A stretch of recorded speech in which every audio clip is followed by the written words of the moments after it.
Hello dudes, doctor Suresh Sitharaman கோயம்புத்தூர்லேருந்து. இன்றைக்கி இந்த வீடியோவில் அகைன் இந்த வருஷம் ட்ரிபிள் இ படிக்கணும்னு நினைக்கக்கூடிய ஸ்டூடெண்ட்ஸ், எலக்ட்ரிக்கல் எலக்ட்ரானிக்ஸ் இன்ஜினியரிங் படிக்கக்கூடிய ஸ்டூடெண்ட்ஸ், ஆஃப்டர் 4 இயர்ஸ்க்கு அப்புறம் இந்த ட்ரிபிள் இ எப்படி வேலைவாய்ப்புகள் இருக்க போகுது, நம்ம காலேஜ் படிக்கும்போது என்ன படிக்கிறோம், இண்டஸ்ட்ரி என்ன கேட்குறாங்க, எந்த இடத்துல நம்ம கேப் விழுது, காலேஜில் எந்த இடத்துல நம்ம சரியாக நமக்கு கிடைக்க மாட்டேங்குது, எது நல்ல கல்லூரி, லெபார்டரி பாயிண்ட் ஆஃப் வியூ நம்ம என்னெல்லாம் ப்ராக்டிக்கலாக லேர்ன் பண்ணணும், இந்த மாதிரி விஷயங்கள் நம்ம பார்த்துட்ருக்குறோம். அந்த விதத்தில் இன்னைக்கு இந்த ட்ரிபிள் இ ஏன் அப்படின்னா இந்த ட்ரிபிள் இ தான் ஏன்னா இன்னைக்கு இந்த ட்ரிபிள் இ பற்றி பேசுகிறதுக்கு எனக்கு இன்னமும் அதிகமான அத்தாரிட்டி இருக்குது அப்படின்னு நான் நினைக்கிறேன். காரணம், நானும் BE, ME, PhD and post doctorate in electrical engineering 25 வருஷம் அனுபவம் இந்த ஃபீல்டில் இருக்கிறதுனாலையும், நம்ம கடந்த ஒரு 8 வருஷத்துக்கு முன்னாடியிலேருந்தே நம்ம அந்த அனாலிசிஸ் பண்ணியிருக்கிறதுனாலையும், கடந்த 15 வருஷமாக ட்ரிபிள் இ படிக்கிறத எல்லாருமே பயப்படுறதுனாலையும், ஃப்யூச்சரில் வேலை வாய்ப்புகள் ரொம்ப அதிகமாக இருக்குது அப்படிங்கிறதுனாலையும் இதை பற்றி நான் தெளிவாக உங்களுக்கு சொல்கிறேன். ஸோ இந்த வீடியோ பிடிச்சிருந்தா சப்ஸ்கிரைப் பண்ணுங்கள், ஷேர் பண்ணுங்கள், லைக் பண்ணுங்கள். போன வீடியோ பாருங்கள், அதில் இசிஐ பற்றி பேசியிருக்கிறேன். அதுக்கு முதல் வீடியோவில் கம்ப்யூட்டர் சயின்ஸ் பற்றி பேசியிருக்கிறோம். இந்த மாதிரி எல்லா டிபார்ட்மெண்ட் பற்றி நம்ம பேசலாம், தொடர்ந்து பேசுவோம். நீங்கள் உள்ளே வாங்க. BE, BTech electrical electronics engineering அப்படின்னா இசிஇக்கும் இந்த டிபார்ட்மெண்ட்டுக்கும் பெரிய டிஃப்ரென்ஸ் இருக்கா? நிறைய பேர் கேட்குற கேள்வி. பெரிய டிஃப்ரென்ஸ் அப்படின்னு ஒன்றுமே கிடையாது. 70%, 70% நீங்கள் ட்ரிபிள் இலையும் இசிஇலையும் ஒரே மாதிரி விஷயத்தை தான் படிக்க போகிறீங்க. நான் இசிஇ வீடியோவும் போட்டிருக்கேன், இந்த வீடியோவும் பாருங்கள். ரெண்டுத்தையும் கம்பேர் பண்ணால் உங்களுக்கே புரியும். இப்போவும் நான் என்ன டிஃப்ரென்ஸ் இருக்குங்கிறத உங்களுக்கு சொல்கிறேன்.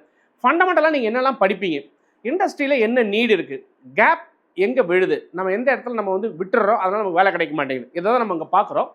ஆனால் வேலைவாய்ப்புகள் இருக்கா சார்னா, கட்டாயமாக ஒரு கம்ப்யூட்டர் சயின்ஸ் இன்ஜினியர் எந்த அளவுக்கு வேலை செஞ்சு சம்பாதிக்க முடியுமோ அதே அளவுக்கு சம்பாதிக்க முடியும்.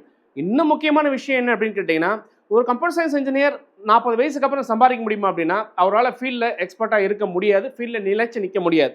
ஆனால் ரிட்டையர் ஆகிற வரைக்கும் ஃபீல்டில் நினச்சி நிற்கலாம் அப்படின்னு கேட்டிங்கன்னா அது கோர் இன்ஜினியரிங் நிற்க முடியும். ஸோ ரிட்டையர்மெண்ட் ஆகிற வரைக்கும் ஆஃப்டர் 40 இயர்ஸ்க்கு அப்புறம் தான் உங்களுக்கான கெத்தே ரைஸ் ஆகும் அப்படிங்கிறது மாதிரியான பாயிண்ட்டும், கோர் எப்போவுமே ஸ்ட்ராங்காக இருக்கும் அப்படிங்கிற பாயிண்ட்டும் நீங்கள் நல்லா புரிஞ்சுக்கணும். ஸோ கோர் எலக்ட்ரிக்கல் கான்செப்ட்ஸை நீங்கள் இதில் கண்டிப்பாக படிப்பீங்க. இதில் பார்த்தீங்கன்னா circuit theory, electro magnetic theory, control systems, machines, measurements, sensor இப்படிங்கிற மாதிரியான விஷயங்களை அடிப்படையாக நீங்கள் படிப்பீங்க. இந்த ஃபண்டமெண்டல் கான்செப்ட்ஸ் ரொம்ப ரொம்ப முக்கியம். இது இசியில் படிக்கக்கூடிய ஸ்டூடெண்ட்டுக்கும் ட்ரிபிள் இ படிக்கிற ஸ்டூடெண்ட்ஸுக்கும் ஆல்மோஸ்ட் ஒத்து போகும். அவங்களும் சர்க்யூட்ஸ் படிப்பாங்க, அவங்களும் எலக்ட்ரானிக்ஸ் படிப்பாங்க, அவங்களும் கண்ட்ரோல் சிஸ்டம் படிப்பாங்க, மெஷர்மெண்ட்ஸ் படிப்பாங்க, சென்சார் படிப்பாங்க. என்ன, அவங்க மெஷின்ஸ் கொஞ்சம் படிக்க மாட்டாங்க. இதுக்கு பதிலாக நீங்கள் என்ன படிப்பாங்க அப்படின்னா, இசியில் படிக்கிறவங்க எலக்ட்ரான் டிவைசஸை பற்றி கொஞ்சம் அதிகமாக படிப்பாங்க. ஆனால் அதே எலக்ட்ரான் டிவைசஸை இவங்களும் படிப்பாங்க.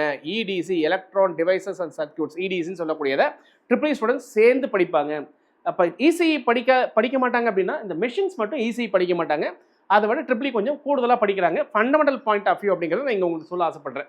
ஸோ இதுதான் கோர். இந்த கோர் கான்செப்டில் ஒரு எலக்ட்ரிக்கல் இன்ஜினியர் ஸ்ட்ராங்காக இருந்தார் அப்படின்னா, குறிப்பாக உங்களுடைய ஃபஸ்ட் செமஸ்டர் விட்டுருங்க, செகண்ட் செமஸ்டர், தேர்ட் செமஸ்டரில் நீங்கள் ஸ்ட்ராங்காக இருக்கீங்க அப்படின்னா எலக்ட்ரிக்கல் இன்ஜினியரிங் ரொம்ப ரொம்ப ஈஸியாக உங்களுக்கு வருங்க.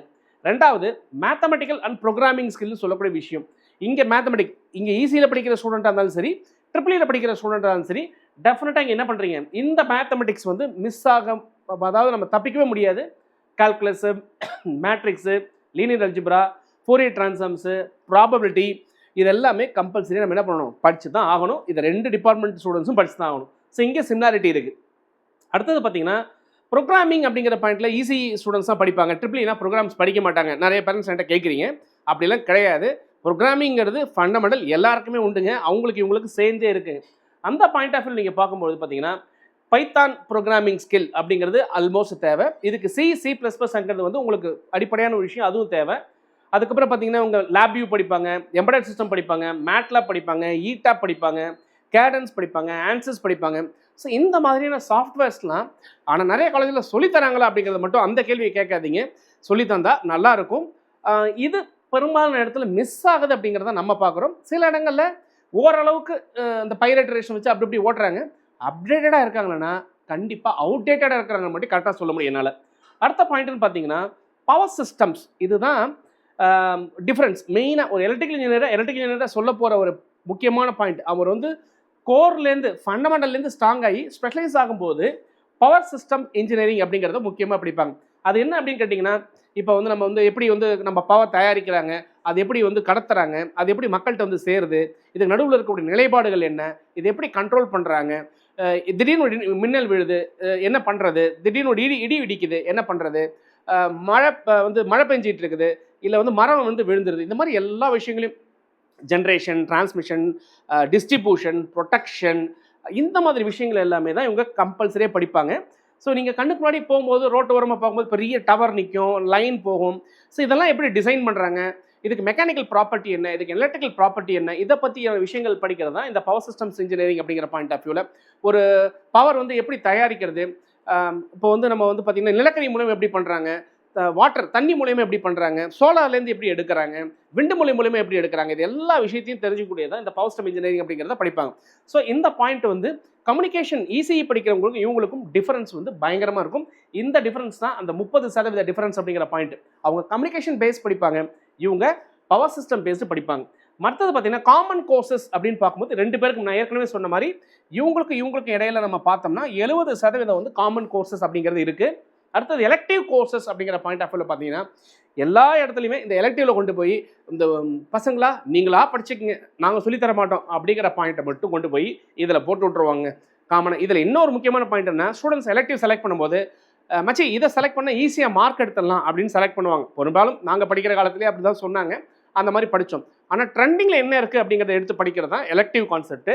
அதில் பார்த்தீங்கன்னா renewal energy, EV electrical vehicles, artificial intelligence triple students படிப்பாங்கன்னு கேட்டால் எஸ் அவங்களும் படிக்கிறாங்க. டேட்டா செக்டர்ஸ் அவங்களும் படிக்கிறாங்க. ஏஐஎம்எல் அப்படிங்கிறத வந்து அவங்களும் படிக்கிறாங்க. விஎல்எஸ்ஐ படிக்கிறாங்க, ஐஓடி படிக்கிறாங்க, எஃபிஜிஏ படிக்கிறாங்க, ஏஆர் படிக்கிறாங்க. அப்புறம் பார்த்தீங்கன்னா சைபர் ஃபிசிக்கல் சிஸ்டம் படிக்கிறாங்க, டிஸ்ட்ரிபியூட்டர் ஜெனரேஷன்ஸ், மைக்ரோ கிரிட்டு, இந்த மாதிரி புது ட்ரெண்டிங்கான விஷயங்கள் எல்லாம், ஹைட்ரஜன் வெஹிக்கல் கான்செப்ட்ஸு, இது எல்லாமே எலக்டிவ்ல மேக்ஸிமம். இதில் ரொம்ப முக்கியமாக எல்லா எலக்ட்ரிக்கல் இன்ஜினியர்ஸும் படிக்கிறது அப்படின்னு பார்த்தீங்கன்னா renewal energy and electrical vehicles அப்படிங்கிறது இன்னைக்கு பயங்கரமாக பார்க்கப்படுது, நிறைய பேர் படிக்கவும் செய்கிறாங்க. ஸோ இது வந்து ஈசிக்கும் மட்டும்தான் சார் படிப்பாங்க, ட்ரிபிளிக்கு படிக்க மாட்டாங்களான்னா ட்ரிபிளி ஸ்டூடெண்ட்ஸும் இதை படிக்கிறாங்க அப்படிங்கிறத இங்கே தெரிஞ்சுக்கணுங்கிறது தான் இந்த எலக்டிவ் பாயிண்ட்டை நான் இங்கே போடுறேன். அடுத்து இண்டஸ்ட்ரி நீட் அப்படின்னு பார்த்தீங்கன்னா இண்டஸ்ட்ரியில் என்ன எதிர்பார்க்குறாங்க, நம்ம ஏற்கனவே சொன்ன மாதிரி strong fundamental and core competency. நம்ம ஈஸிலையும் சொன்னோம், இங்கேயும் அதுதான். ஒரு கோர் கம்பெனிக்கு நீங்கள் போகணும்னா உங்கள் ஃபண்டமெண்டல் ஸ்ட்ராங்காக இல்லாமல், நான் ஏற்கனவே சொன்ன மாதிரி சர்க்யூட் தெரி, எலக்ட்ரானிக் தெரி, control system, machines, measurements, so இந்த மாதிரி விஷயங்கள் தெரியாமல் நீங்கள் ஃபீல்டில் வந்து நிற்க முடியும்னா கண்டிப்பாக நிற்க முடியாது. ஏன் அப்படின்னா அடுத்த பாயிண்ட்டு ப்ராக்டிக்கல் நாலேஜ் அப்படிங்கிறது இங்கே ரொம்ப முக்கியம். ஜஸ்ட் லைக் தட் நம்ம வந்து பண்ண முடியாது. ஒரு காம்ப்ளெக்ஸ் ஒரு காம்ப்ளெக்ஸ் இன்ஜினியரிங் ப்ராப்ளத்தை எடுத்து சால்வ் பண்ணக்கூடிய ப்ராக்டிக்கல் எக்ஸ்போஷர் அப்படிங்கிறது ரொம்ப முக்கியம். So strong laboratory and practical exposure அப்படிங்கிற பாயிண்ட்டை வந்து அவங்க வந்து எதிர்பார்க்குறாங்க, இண்டஸ்ட்ரியில் வந்து எதிர்பார்க்குறாங்க. Simulation and modelling skill sets, இதுவும் ரொம்ப முக்கியமான ஒரு பார்ட்டுங்க. ஆக்சுவலாக நான் சொல்கிற மாதிரி இந்த இடத்துல தான் நிறைய பேர் வந்து மிஸ் பண்ணுறது. ஒரு சிஸ்டம், ஒரு ஜெனரேட்டர் இருக்குது, அதை எப்படி வந்து நம்ம மாடல் பண்ணி ஃபார்முலாவாக கொண்டு வர்றது, ஒரு டிரான்ஸ்ஃபார்மர் இருக்குது, அதை எப்படி நம்ம மாடலாக கொண்டு வர்றது, பெரிய ஒரு ப்ரொடக்ஷன்ஸ் விண்டுமில், அவ்வளோ பெரிய விண்டுமில், அது ஒரே ஒரு ஈக்குவேஷனில் எழுத முடியும், அது எப்படி ஒரு ஈக்குவேஷனில் கொண்டு வர்றது, என்னென்ன பேராமீட்டர்ஸ் இருக்குது, இதெல்லாம் படிக்கணும். இதெல்லாம் தெரிஞ்சுக்கணுன்னா ஃபண்டமெண்டல் ஸ்ட்ராங்காக இருக்கணும், ப்ராக்டிக்கல் நாலேஜ் ஸ்ட்ராங்காக இருந்தால் சிமுலேஷன் மாடலிங் ரொம்ப ஈஸியாக வரும். பட் இந்த சிமுலேஷன் மாடலிங் அப்படிங்கிற விஷயத்தையே நிறைய கோர் காலேஜஸில் கோர் படிக்கிறவங்க மறந்துடுறாங்க அல்லது தெரியல அப்படிங்கிறத திட்டவட்டமாக இல்லைங்க அடிச்சியே என்னால் சொல்ல முடியும்.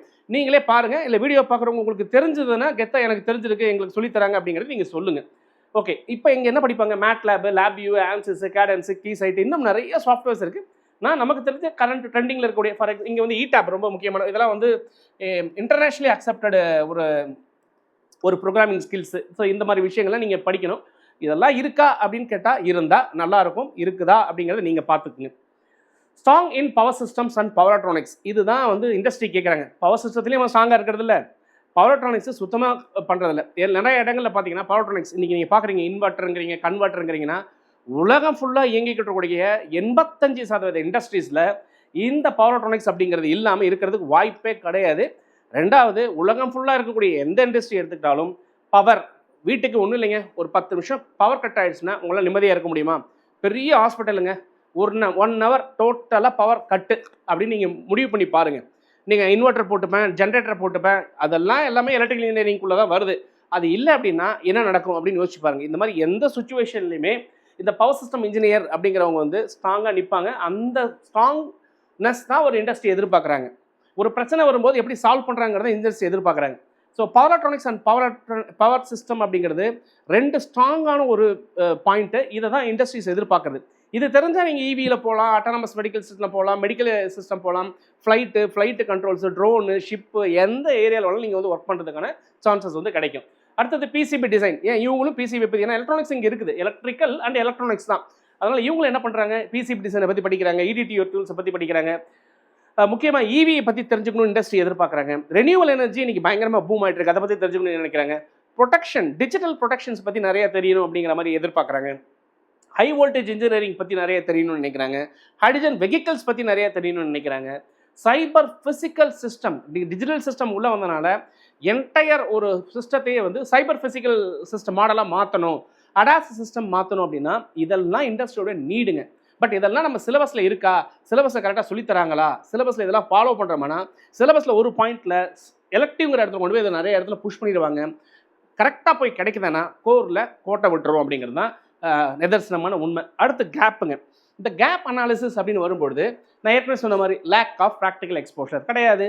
அவுடேட்டட் கரிக்குலம் ரொம்ப ரொம்ப அவுடேட்டடுங்க. இண்டஸ்ட்ரி நீடுக்கு தகுந்த மாதிரி கரிக்குலம் இருக்கானா, சில இடங்கள் அட்டானமஸில் பண்ணி வச்சுருப்பாங்க, ஆனால் அதுக்கான ப்ராக்டிக்கலாக சொல்லிக் கொடுக்கறதுக்கான ஃபெசிலிட்டி கிரியேட் பண்ணியிருக்காங்க அப்படின்னா அந்த இடத்துல மாட்டிடுவோம். என்னென்னா limited exposure to engage with core. Limited exposure, industrial எக்ஸ்போஷருங்கிறது இருக்காதுங்க. இன்ஃப்ராஸ்ட்ரக்சர் அப்கிரேடேஷனே இருக்காது. நான் ஏற்கனவே சொன்ன மாதிரி 15 வருஷத்துக்கு முன்னாடி 20 வருஷம் முன்னாடி வாங்கின ஒரு அப்பாரட்டஸை வச்சுக்கிட்டு இன்னமும் ஓட்டிகிட்டு இருப்பாங்க. அது சர்வீஸ் ஆகிருக்கா, அது கரெக்டாக காலிப்ரேஷனில் இருக்கா, இப்போ ரன்னிங் கண்டிஷனில் இருக்கா அப்படின்னா ஃபியூஸை கூட போட தெரியாத எலக்ட்ரிக்கல் இன்ஜினியர்ஸ், டியூப் லைட் கூட பல்ப் மாட்ட முடியாத எலக்ட்ரிக்கல் இன்ஜினியர்ஸ், ஒரு ஃபேனை கழட்டி மாட்ட முடியாத எலக்ட்ரிக்கல் இன்ஜினியர்ஸ், இதெல்லாம் நீங்கள் கேட்கும்போது ஏன் இதெல்லாம் அவன் தான் இன்ஜினியர் தான் பண்ணணுமானா, இதெல்லாம் ஒரு அடிப்படையான விஷயங்கள். ஒரு வீட்டில் ஒரு இடத்துல ஃபியூஸ் போயிடுச்சு, எந்த இடத்துல லைனில் பிரச்சனை பார்க்க தெரியாதுன்னா கேட்டால் எலக்ட்ரிக்கல் இன்ஜினியர் அப்படின்னு சொல்லிட்டு இருப்பாங்க. ஏன்னா ப்ராக்டிக்கல் நாலேஜுங்கிறது நம்ம கொடுக்குறதே இல்லை. மல்டிமீட்டர் யூஸ் பண்ண சொல்கிறதில்ல, சிஆர்ஓ யூஸ் பண்ண சொல்கிறதில்ல, பவர் குவாலிட்டி அனலைசர் யூஸ் பண்ண தெரியறதில்ல, எலக்ட்ரோமேக்னெட்டிக் இன்டர்ஃபரன்ஸ் டிவைஸை யூஸ் பண்ண தெரியறதில்ல, thermal imaging process, sensors, means measurements எப்படி பண்ணுறதுன்னு தெரியாது. இது எதுவுமே தெரியாமல் நான் எலக்ட்ரிக்கல் இன்ஜினியர் அப்படின்னு சொன்னால் யாருங்க ஒத்துப்பாங்க? ஸோ இந்த இடத்துல தான் கேப் இருக்குது. So shortage of skilled faculty in industrial orient technology based அப்படின்னாலும் அதுவும் ஒரு டெஃபிஷியன்சி இருக்குன்னு பார்க்குறோம்.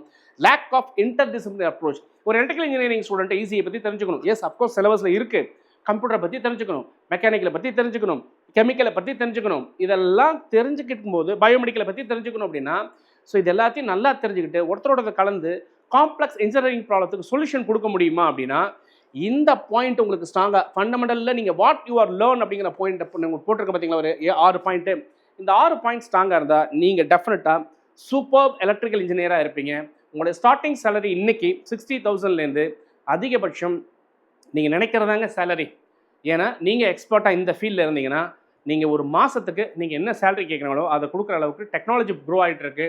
ஏன்னா இவி வளர்ந்துக்கிட்டு இருக்குது, அடாஸ் சிஸ்டம் வளர்ந்துக்கிட்டு இருக்குது, ஹைட்ரஜன் வெஹிக்கிள் வளர்ந்துட்டு இருக்குது, ரெனியூவல் எனர்ஜி வளர்ந்துட்டு இருக்குது, மெடிக்கல் செக்டாரில் க்ரோத் இருக்குது. ஸோ எல்லா ஈவன் ஸ்பேஸ் சயின்ஸ் ரிசர்ச் கூட வந்து உங்களுக்கு சான்சஸ் இருக்குது. ஏன்னா இது எல்லா இடத்துலையுமே எலக்ட்ரானிக்ஸ் இன்ஜினியர் மட்டும்தான் பண்ண முடியும்னு கிடையாது, எலக்ட்ரிக்கல் இன்ஜினியருக்கு முக்கியமான ரோல் இருக்குங்கிறத இந்த வீடியோ நான் பதிவு பண்ணுறேன். ஸோ இப்போ உங்களுக்கு தெரிஞ்சிருக்குன்னு நினைக்கிறேன். ட்ரிபிள் படிக்கிறவங்க என்னென்ன படிப்பாங்க, ஈஸிக்கு ட்ரிபிளுக்கும் சின்ன சின்ன டிஃபரன்ஸ் நான் சொல்லியிருக்கிறேன். அடுத்த வீடியோவில் கிளியர் கட்டாக என்னென்ன சப்ஜெக்டில் இவங்க படிக்கிறாங்க, அதுக்கு எப்படி இதுக்கும் எப்படி ஒத்து போகுது, என்ன டிஃபரன்ஸ் இருக்குது, நெக்ஸ்ட் வீடியோவில் பார்க்கலாம். நம்ம வீடியோ பிடிச்சிருந்தா சப்ஸ்கிரைப் பண்ணுங்கள், ஷேர் பண்ணுங்கள், லைக் பண்ணுங்கள். தொடர்ந்து பேசுவோம், இணைந்திருங்கள். உங்களுடன் சுரேஷ், இணையத்திலும் உங்கள் இதயத்திலும். Bye bye.